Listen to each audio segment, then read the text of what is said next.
नमस्कार, आप सबका मेरे YouTube चैनल एग्ज़ाम तक में स्वागत है। तो आज मैं आपके लिए जुलाई 2024 में जो एचपी टेट का एग्ज़ाम होने वाला है तो उसके प्रीवियस ईयर के क्वेश्चन लेके आया हूँ। एचपी टेट में जो हमारे पास आर्ट्स स्ट्रीम है तो उसमें हमारे पास 60 क्वेश्चन सोशल स्टडीज़ के पूछे जाते हैं। तो मैं आपके लिए प्रीवियस ईयर के सोशल स्टडीज़ के कुछ क्वेश्चन लेके आया हूँ। यदि किसी को हमारे क्वेश्चन की PDF चाहिए तो हमारी इंस्टाग्राम ID एग्ज़ाम तक 9 या टेलीग्राम चैनल एग्ज़ाम तक 9 आप ज्वाइन कर सकते हैं। तो चलिए आज की वीडियो शुरू करते हैं।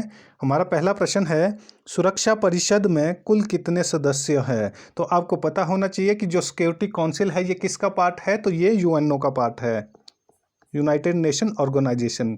आप यदि एचपी टेट देखेंगे तो इसमें हमारे पास जो सोशल स्टडीज़ है, सोशल स्टडीज़ में यूएनओ से हमेशा एक क्वेश्चन पूछा ही जाता है। तो जब भी आप किसी एग्ज़ाम की तैयारी करते हैं तो पहले आपने उसके पैटर्न को समझना है। तो जो यूएनओ है, यूएनओ से हमेशा क्वेश्चन पूछा जाता है।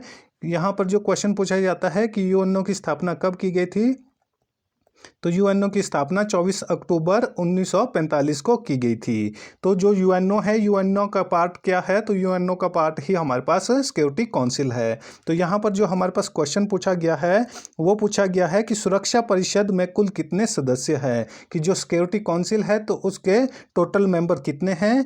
ए 5, बी 8, सी 10, डी 15। तो इसका सही आंसर हो जाएगा ऑप्शन डी 15। जो सिक्योरिटी काउंसिल है तो सिक्योरिटी काउंसिल के टोटल कितने मेंबर है, तो टोटल इसके 15 मेंबर होते हैं और 5 परमानेंट मेंबर है। ये भी क्वेश्चन एग्जाम में पूछा जाता है, क्योंकि बहुत सारे जो स्टूडेंट हैं वो यहाँ पर गलतियाँ कर देते हैं। उनको लगता है कि सुरक्षा परिषद के कितने सदस्य हैं, तो उसके 5 ही सदस्य हैं। लेकिन जो सुरक्षा परिषद है, सिक्योरिटी काउंसिल है, तो उसके टोटल कितने मेंबर है, जिसके टोटल मेंबर 15 है और 5 जो मेंबर है उसके वो परमानेंट मेंबर है जिनको वीटो पावर दी गई है। तो वीटो पावर कितने को है, जो 5 परमानेंट मेंबर है उनको वीटो पावर है। तो उसमें कौन कौन से आते हैं, उसमें हमारे पास यूके, USA, चीन, फ्रांस और रूस। तो ये भी आपको पता होना चाहिए, कई बार ये क्वेश्चन भी पूछा जाता है कि निम्नलिखित में से कौन सा सिक्योरिटी काउंसिल का परमानेंट मेंबर नहीं है। तो आपको पता होना चाहिए कि जो परमानेंट मेंबर है वो 5 मेंबर है, जिसमें हमारे पास यूके है, USA है, चीन है, फ्रांस है और रूस है। तो ये 5 मेंबर परमानेंट मेंबर है और जो 10 मेंबर है वो 2 साल के बाद, कितने, प्रत्येक 2 साल के बाद उनका जो टाइम पीरियड है वो ख़त्म हो जाता है, तो 2 साल के लिए चुने जाते हैं। तो जो 5 मेंबर है वो स्थायी रूप से हैं और 10 जो मेंबर है वो अस्थायी मेंबर है, और ये टोटल कितने हो जाते हैं, 15 मेंबर हो जाते हैं। यदि यही देखो क्वेश्चन क्या पूछा जाता है कि जो सुरक्षा परिषद है उसके कितने स्थायी सदस्य है, तो जो यदि स्थायी सदस्य पूछा जाएगा तो उसका आंसर 5 हो जाएगा। यदि पूछा जाएगा कि सुरक्षा परिषद के कुल कितने अस्थायी सदस्य हैं, तो अस्थायी सदस्य 10 हो जाएंगे। यदि पूछा जाएगा कि सुरक्षा परिषद के कुल कितने सदस्य हैं, तो उसका आंसर हो जाएगा 15 सदस्य। तो आपको पता होना चाहिए, कई बार एग्जाम में क्वेश्चन पूछा जाता है कि भारत सुरक्षा परिषद का कितनी बार सदस्य बना है। तो भारत अभी तक 8 बार, कितनी बार, 8 बार सुरक्षा परिषद का सदस्य बन चुका है। यह क्वेश्चन भी पूछा जाता है कि last time Bharat security council का सदस्य कब बना था, तो लास्ट टाइम भारत 2021-22 में सिक्योरिटी काउंसिल का सदस्य बना था। कब बना था, 2021-22 में। और कितने परमानेंट मेंबर है, तो 5 परमानेंट मेंबर है, जिसमें चाइना, रशिया, फ्रांस, यूके और USA है। हमारा अगला क्वेश्चन है, बुद्ध चरित जिसे बौद्धों का रामायण कहा जाता है के रचनाकार कौन है। तो बुद्ध चरित को क्या कहा जाता है, तो बुद्ध चरित को बौद्धों का रामायण कहा जाता है। ये भी इंपॉर्टेंट क्वेश्चन है। देखो यहाँ पर क्वेश्चन किस तरह से पूछा जा सकता है कि बौद्धों का रामायण किसे कहा जाता है, तो जो बुद्ध चरित है, बुद्ध चरित को बौद्धों का रामायण कहा जाता है। और इसके रचनाकार कौन है, तो इसके रचनाकार ए अश्वघोष, बी नागार्जुन, सी वासुमित्र, डी अमरपाली। तो इसका सही आंसर हो जाएगा हमारे पास ऑप्शन ए अश्वघोष। जो अश्वघोष है इन्होंने ही बुद्ध चरित लिखा है। तो किसने लिखा है, अश्वघोष ने लिखा है। और क्वेश्चन पूछा जा सकता है कि जो बुद्ध चरित है ये किस भाषा में लिखा गया है, तो ये हमारे पास संस्कृत भाषा में लिखा गया है। किस भाषा में लिखा गया है? ये संस्कृत भाषा में लिखा गया है। हमारा अगला क्वेश्चन है, निम्नलिखित में से किसे भारत का मुख्य न्यायाधीश, राष्ट्रपति और उपराष्ट्रपति की सेवा करने का गौरव प्राप्त है? तो यहाँ पर जो क्वेश्चन पूछा गया है कि वो भारत का कौन सा व्यक्ति है जिसे मुख्य न्यायाधीश, भारत का मुख्य न्यायाधीश, राष्ट्रपति प्रेसिडेंट और वाइस प्रेसिडेंट जो पद है, तीनों पदों पर रहा है। A justice M Hidayatullah, B doctor Abdul Kalam, C Radhakrishnan, D V Giri. तो इसका सही आंसर होगा option A justice M Hidayatullah. जो जस्टिस एम हिदायतुल्ला है ये भारत के मुख्य न्यायाधीश भी रहे हैं और उसके बाद ये राष्ट्रपति भी रहे हैं और ये भारत के उपराष्ट्रपति भी रहे हैं। ये इंपॉर्टेंट क्वेश्चन है। आप जब भी देखेंगे हिमाचल प्रदेश टेट में हमारे पास प्रेसिडेंट, वाइस प्रेसिडेंट और चीफ जस्टिस ऑफ इंडिया से हमेशा एक क्वेश्चन पूछा जाता है, तो इन सब के बारे में आपको पता होना चाहिए। तो यहाँ पर जो जस्टिस एम हिदायतुल्ला है उनके बारे में मैं आपको बता देता हूं कि कब कब ये चीफ जस्टिस बने और कब ये राष्ट्रपति बने और कब ये उपराष्ट्रपति बने हैं। फरवरी 1968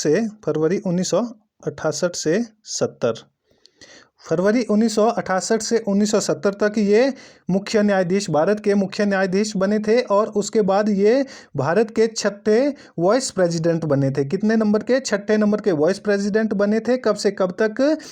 अगस्त 1979 से लेकर 1984 तक। कब से कब तक वाइस प्रेसिडेंट कब से कब तक रहे हैं? तो ये हमारे पास वाइस प्रेसिडेंट अगस्त 1979 से लेकर 84 तक रहे हैं। और उसके बाद ये भारत के प्रेसिडेंट कब बने? तो ये भारत के जो पहली बार प्रेसिडेंट बने थे 1969 को बने थे। कब बने थे? 1969 को ये भारत के प्रेसिडेंट बने थे और उसके बाद ये फिर से 1982 में, तो 1982 में ये फिर से भारत के जो प्रेसिडेंट बने थे। तो यहाँ पर आपको क्लियर हो जाना चाहिए कि जो जस्टिस एम हिदायतुल्ला है ये भारत के मुख्य न्यायाधीश कब बने थे? तो ये भारत के मुख्य न्यायाधीश 1968 से 1970 के बीच में बने थे। और उसके बाद ये वाइस प्रेसिडेंट कब बने? तो ये 1979 से लेकर 1984 तक बने थे।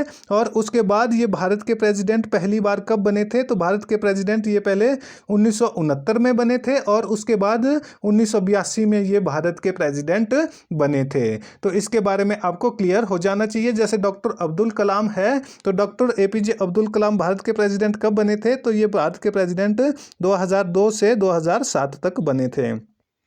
कब बने थे? 2002 से 2007 तक। हमारा अगला क्वेश्चन है, निम्नलिखित में से किस बिल को केवल लोकसभा में ही पेश किया जा सकता है? तो ये क्वेश्चन भी इंपॉर्टेंट है। इस तरह के क्वेश्चन भी हमारे एग्जाम में पूछे जाते हैं कि किस तरह का बिल केवल लोकसभा में पेश किया जा सकता है। धन विधेयक, बी संविधान संशोधन विधेयक, सी साधारण विधेयक, डी चुनाव सुधार बिल। तो इसका जो सही आंसर होगा वो होगा ऑप्शन ए धन विधेयक। जो धन विधेयक होगा ये सबसे पहले कहाँ पेश किया जाएगा? तो ये सबसे पहले लोकसभा में पेश किया जाएगा। जबकि संविधान संशोधन जो विधेयक है ये राज्यसभा या लोकसभा कहीं पर भी इसकी शुरुआत की जा सकती है। उसी तरह से यदि कोई जनरल बिल होगा तो जनरल बिल को भी, ऑर्डिनरी बिल को भी हमारे पास किसी भी, या तो आप उसको पहले राज्यसभा में पेश कर सकते हैं या फिर आप लोकसभा में पेश कर सकते हैं। उसी तरह से चुनाव सुधार बिल को भी आप पहले या तो राज्यसभा में पेश करेंगे या तो लोकसभा में पेश करेंगे। लेकिन जो हमारे पास धन विधेयक है, मनी बिल है, ये केवल लोकसभा में ही पहले पेश किया जाता है। कहाँ पेश किया जाता है? लोकसभा में। ये भी इम्पोर्टेंट क्वेश्चन है। हिमाचल प्रदेश टेट में हमारे पास पॉलिटी के बहुत सारे क्वेश्चन पूछे जाते हैं जिसमें हमारे पास Lok Sabha, Rajya Sabha, president, vice president से ज़्यादातर क्वेश्चन पूछे जाते हैं और पंचायती राज से क्वेश्चन पूछे जाते हैं। यदि आपने HP टेट के लिए हिमाचल प्रदेश जीके पढ़ना है तो उसके लिए मैंने अलग से वीडियोज़ बनाई हैं, तो आप मेरे चैनल पे जाकर उनको भी देख सकते हैं। हमारा अगला क्वेश्चन है, वायुमंडल की कौन सी परत बादल से वहीन है? तो जो हमारे पास एटमॉस्फेयर है, तो एटमॉस्फेयर की वह कौन सी लेयर है जो बादल वहीन है, फ्री फ्रॉम क्लाउड है? ए क्षोभ मंडल, बी संताप मंडल, सी मध्य मंडल, डी उपरोक्त में से कोई भी नहीं। इसका सही आंसर होगा ऑप्शन बी संताप मंडल। जो संताप मंडल है, जो वायुमंडल की कितने नंबर की परत है, ये सेकंड नंबर की परत है। फर्स्ट नंबर पे कौन सा आता है, क्षोभ मंडल आता है, और जो तीसरे नंबर पे आता है वो मध्य मंडल आता है। और जो एटमॉस्फेयर है, वायुमंडल है, इसकी कुल कितनी परतें हैं, इसकी 5 परतें हैं। और चौथी परत है हमारे पास आयन मंडल, और पांचवी परत आती है बाह्यमंडल। तो इसके बारे में भी आपको पता होना चाहिए कि सबसे बाहर की परत कौन सी है। सबसे बाहर की परत बाह्यमंडल है, उसके पास आयन मंडल है, तीसरे नंबर पर मध्य मंडल है, दूसरे नंबर पर संताप मंडल है, और पहले नंबर पर क्षोभ मंडल है। जो क्षोभ मंडल है, हमारे पास जितनी भी हमारे पास एक्टिविटीज होती है वेदर और क्लाउड से रिलेटेड, वो किस में होती है, वो क्षोभ मंडल में होती है। और क्वेश्चन पूछा जाता है कि वह कौन सी लेयर है वायुमंडल की जहां पर जो हवाई जहाज है वो उड़ते हैं। जो हवाई जहाज है वो कहां पर उड़ते हैं, वो संताप मंडल में उड़ते हैं। तो आपने देखा होगा कि जो हवाई जहाज है वो कहां पर, वो बादलों के ऊपर उड़ते हैं। तो वो कौन सी लेयर में आ जाते हैं, वो संताप मंडल में आ जाते हैं। और ये कितने से कितने किलोमीटर तक है, क्षोभ मंडल हमारे पास 0 से 12 किलोमीटर तक है। इसके बारे में आपको पता होना चाहिए।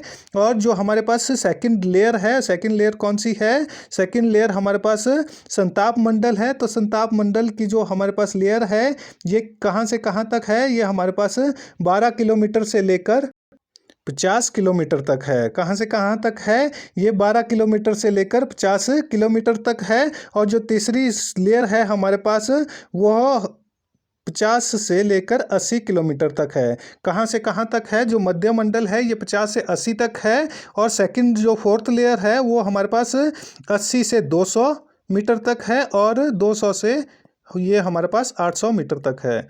तो ये हमारे पास सारी की सारी 5 लेयर्स किसकी आ गई, वायुमंडल की आ गई। जिसमें पहली लेयर कौन सी है, क्षोभ मंडल है, जो 0 से 12 किलोमीटर तक होती है। और सेकंड लेयर हमारे पास कौन सी हो गई, वो संताप मंडल हो गई, जो 12 से 50 किलोमीटर तक है। थर्ड लेयर 50 से 80 किलोमीटर है। फोर्थ लेयर 80 से 200 किलोमीटर तक है। और जो फिफ्थ लेयर है वो 200 किलोमीटर से 800 किलोमीटर तक है। हमारा अगला क्वेश्चन है, कौन सी जल संधि भारत को श्रीलंका से अलग करती है। ये भी इंपॉर्टेंट क्वेश्चन है कि कौन सी जो स्ट्रेट है वो भारत को श्रीलंका से अलग करती है। ए मलक्का स्ट्रेट, बी पाक स्ट्रेट, सी सुंडा स्ट्रेट, डी वास स्ट्रेट। तो इसका सही आंसर होगा ऑप्शन बी पाक स्ट्रेट। जो पाक स्ट्रेट है ये किसके बीच में है, ये भारत और श्रीलंका के बीच में है। तो ये भी इंपॉर्टेंट क्वेश्चन है। तो इसके बारे में हमेशा जो पाक स्ट्रेट है इसके बारे में एग्जाम में पूछा जाता है कि जो पाक स्ट्रेट है ये किसके बीच में है, ये भारत और श्रीलंका के बीच में है।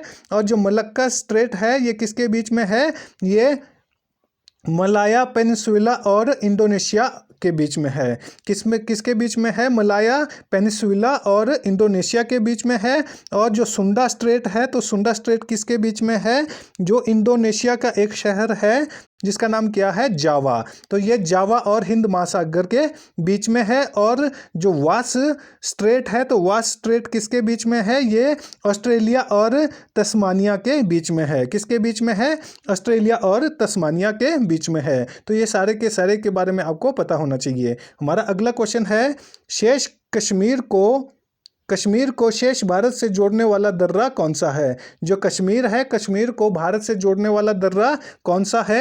ए वोलन दर्रा, बी नीति दर्रा, सी बनिहाल दर्रा, डी काराकोरम दर्रा। तो इसका सही आंसर होगा ऑप्शन सी बनिहाल दर्रा। जो बनिहाल दर्रा है वो कश्मीर को भारत से जोड़ता है। कौन सा दर्रा, बनिहाल दर्रा। ये मोस्ट इंपॉर्टेंट क्वेश्चन है।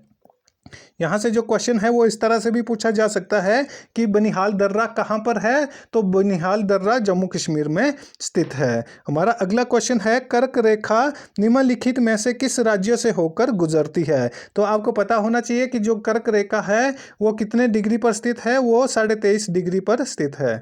कितने डिग्री पर, 23.5 डिग्री पर उत्तरी गोलार्ध में स्थित है। और जो भारत है, तो भारत के ये कितने राज्यों से होकर गुजरती है, तो भारत के ये 8 राज्यों से होकर गुजरती है। ये क्वेश्चन भी पूछा जाता है। लेकिन यहाँ पर जो हमारे पास क्वेश्चन पूछा गया है कि जो कर्क रेखा है वो निम्नलिखित में से किस राज्य से होकर गुजरती है।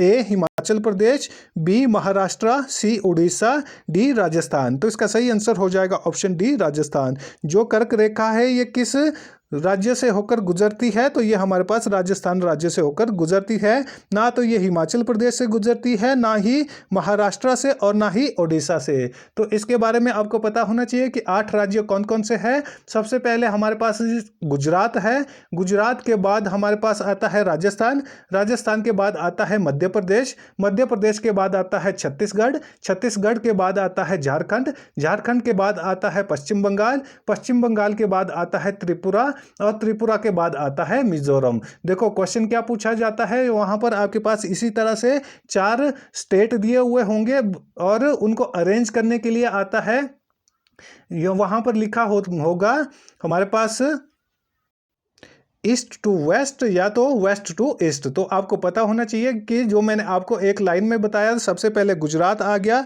उसके बाद राजस्थान आ गया, उसके बाद मध्य प्रदेश आ गया, फिर छत्तीसगढ़ आ गया, झारखंड आ गया, फिर पश्चिम बंगाल आ गया, फिर हमारे पास त्रिपुरा आ गया और त्रिपुरा के बाद हमारे पास मिजोरम आ गया। तो इसी तरह से आपने इसको एक सीक्वेंस में याद रखना है। हमारा अगला क्वेश्चन है, निम्नलिखित में से किस स्थान में शैम्पोपेन जनजाति है। तो इसके बारे में आपको पता होना चाहिए कि जो शैम्पेन जनजाति है, शैम्पेन जनजाति कहाँ पाई जाती है। ए नीलगिरी पर्वतमाला में, बी निकोबार द्वीप में, सी स्पीति घाटी में, डी लक्षद्वीप टापू में। तो इसका सही आंसर होगा ऑप्शन बी निकोबार द्वीप में। जो अंडमान निकोबार है वहाँ पर निकोबार द्वीप में कौन सी जनजाति ट्राइब पाई जाती है, तो वहाँ पर शैम्पेन जनजाति पाई जाती है। कौन सी? शैम्पेन जनजाति। और जो नीलगिरी पर्वतमाला है ये कहाँ पर स्थित है, तो नीलगिरी जो पर्वतमाला है वो हमारे पास तमिलनाडु और केरल में आती है। और उसके बाद जो स्पीति घाटी है ये हिमाचल प्रदेश में आती है। और लक्षद्वीप आपने देखा होगा कि कहाँ पर है।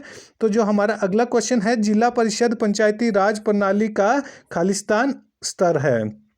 यहाँ पर आपको पता होना चाहिए कि जो पंचायती राज है, पंचायती राज प्रणाली के कितने स्तर है, तो पंचायती राज प्रणाली के 3 स्तर है। तो यहाँ पर पूछा गया है कि जो पंचायती राज प्रणाली है उसमें जिला परिषद कौन सा स्तर है।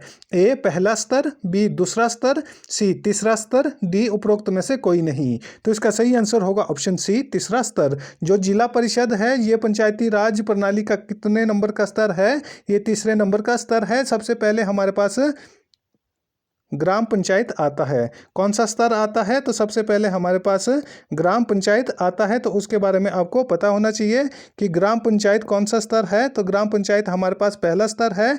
दूसरा हमारे पास ब्लॉक लेवल का स्तर होता है जिसको हम क्या कहते हैं, बीडीसी ब्लॉक लेवल का स्तर होगा। और तीसरा स्तर होता है हमारे पास जो जिला परिषद होता है। हमारा अगला क्वेश्चन है, निम्नलिखित में से कौन चरमपंथी नेता था। यहाँ पर हमारे पास 4 ऑप्शन दिए गए हैं और पूछा गया है कि निम्नलिखित में से कौन सा एक्सट्रीमिस्ट लीडर था। ए अरविंदो घोष, बी दादा भाई नौरोजी, सी उमेश चंद्र बनर्जी, डी फिरोज शाह मेहता। तो इसका सही आंसर होगा ऑप्शन ए अरविंदो घोष। जो अरविंदो घोष है ये हमारे पास एक एक्सट्रीमिस्ट लीडर थे। हमारा अगला क्वेश्चन है, वीटो किस भाषा का शब्द है। कि जो वीटो है ये किस भाषा का शब्द है। ए लैटिन, बी फ्रांसीसी, सी अंग्रेजी, डी चीनी। तो इसका सही आंसर होगा ऑप्शन ए लैटिन। जो वीटो है ये किस भाषा से लिया गया है, तो ये हमारे पास लैटिन भाषा से लिया गया है। हमारा अगला क्वेश्चन है, भारतीय राष्ट्रीय कांग्रेस के किस अधिवेशन में नरमपंथी नेताओं और चरमपंथी नेताओं के बीच विभाजन हुआ। तो ये सबसे पहले क्वेश्चन पूछा जाता है कि सबसे पहले जो हमारे पास कांग्रेस है, कांग्रेस का विभाजन सबसे पहले कब हुआ, तो कांग्रेस का विभाजन 1907 में हुआ था। कब हुआ था? 1907 में हुआ था। तो जो कांग्रेस है वो 2 भागों में बट गई थी, नरमपंथी और चरमपंथी के बीच में। किसके बीच में? नरमपंथी और चरमपंथी के बीच में बट गई थी। और कांग्रेस का पहली बार विभाजन कब हुआ, तो कांग्रेस का पहली बार विभाजन 1907 में हुआ था। यहाँ पर जो हमारे पास क्वेश्चन पूछा गया है वो पूछा गया है कि भारतीय राष्ट्रीय कांग्रेस के किस अधिवेशन में नरमपंथी नेताओं और चरमपंथी नेताओं के बीच में विभाजन हुआ था। ए सूरत, बी कोलकाता, सी लाहौर, डी बम्बई। तो इसका सही आंसर होगा ऑप्शन ए सूरत। सूरत में कब अधिवेशन हुआ था? 1907 में हुआ था। जिसकी अध्यक्षता किसने की थी, तो 1907 में सूरत में जो अधिवेशन हुआ था उसकी अध्यक्षता रास बिहारी बोस ने की थी। रास बिहारी बोस। ये भी एग्जाम में पूछा जाता है कि 1907 में जिस समय कांग्रेस दो भागों में विभाजित हो गया था तो उसकी अध्यक्षता किसने की थी? तो उसकी अध्यक्षता रास बिहारी बोस ने की थी। और ये अधिवेशन कब हुआ था? 1907 में हुआ था। और कहाँ पर हुआ था? ये सूरत में हुआ था। हमारा अगला क्वेश्चन है, विश्व का सबसे बड़ा प्रायद्वीप है कि विश्व का सबसे बड़ा प्रायद्वीप कौन सा है? ए भारत, बी अरब प्रायद्वीप, सी ग्रीनलैंड, डी कतर। तो इसका सही आंसर होगा ऑप्शन बी अरब प्रायद्वीप। विश्व का सबसे बड़ा प्रायद्वीप कौन सा है? तो विश्व का सबसे बड़ा प्रायद्वीप अरब प्रायद्वीप है। और जो ग्रीनलैंड है, देखो ग्रीनलैंड से भी क्वेश्चन पूछा जाता है कि विश्व का सबसे बड़ा द्वीप कौन सा है। देखो विश्व का सबसे बड़ा द्वीप कौन सा है? तो विश्व का सबसे बड़ा द्वीप हमारे पास ग्रीनलैंड है। और यहाँ पर जो हमारे पास क्वेश्चन पूछा गया था वो पूछा गया था प्रायद्वीप। तो भारत का जो विश्व का सबसे बड़ा प्रायद्वीप है वो अरब प्रायद्वीप है। और सबसे बड़ा महाद्वीप कौन सा है? तो सबसे बड़ा महाद्वीप एशिया है। तो ये सारे क्वेश्चंस के बारे में पता होना चाहिए। तो जो महाद्वीप है, महाद्वीप के बारे में मैं आपको पहले बता देता हूं कि महाद्वीप क्या होता है। जो भूमि का बहुत बड़ा भूभाग जो होता है, जो चारों ओर से किससे घिरा हुआ होता है, जो चारों ओर से पानी से लगभग घिरा हुआ होता है, तो उसको क्या कहा जाता है? उसको हमारे पास महाद्वीप कहा जाता है। तो विश्व का सबसे बड़ा महाद्वीप कौन सा है? एशिया महाद्वीप है। द्वीप किसे कहा जाता है? जो एक छोटा सा जो लैंड, जो एक टुकड़ा होता है जो चारों ओर से किससे पानी से घिरा होता है, तो उसको क्या कहा जाता है? द्वीप कहा जाता है। तो सबसे बड़ा द्वीप कौन सा है? ग्रीनलैंड है। और प्रायद्वीप क्या होता है? जिसका तीन ओर से पानी से घिरा हुआ हो। तो जो तीन ओर से पानी से घिरा हुआ होता है तो उसको क्या कहा जाता है? उसको प्रायद्वीप कहा जाता है। तो विश्व का सबसे बड़ा प्रायद्वीप कौन सा था? अरब प्रायद्वीप। हमारा अगला क्वेश्चन है, अशोक ने किस बौद्ध भिक्षु से बौद्ध धर्म की शिक्षा ग्रहण की थी? जो अशोक थे, अशोक ने किस बौद्ध भिक्षु से बौद्ध धर्म की शिक्षा ग्रहण की थी? ए ब्रह्मगुप्त, बी देवगुप्त, सी शशिगुप्त, डी उपगुप्त। तो इसका सही आंसर होगा ऑप्शन डी उपगुप्त। जो उपगुप्त है, अशोक ने किस बौद्ध भिक्षु से बौद्ध धर्म की शिक्षा ली थी? तो अशोक ने उपगुप्त से बौद्ध धर्म की शिक्षा ली थी। और कौन सी? फर्स्ट बीसी में, पहली शताब्दी में। कब ली थी? पहली शताब्दी में ली थी। तो जो हमारा हमारी आज की वीडियो यहीं पर ख़त्म होती है। यदि आपको वीडियो अच्छी लगी हो तो वीडियो को लाइक करें, कमेंट करें, ज़्यादा से ज़्यादा अपने दोस्तों के साथ वीडियो को शेयर करें और हमारे यूट्यूब चैनल एग्जाम तक को सब्सक्राइब करना ना भूलें। धन्यवाद।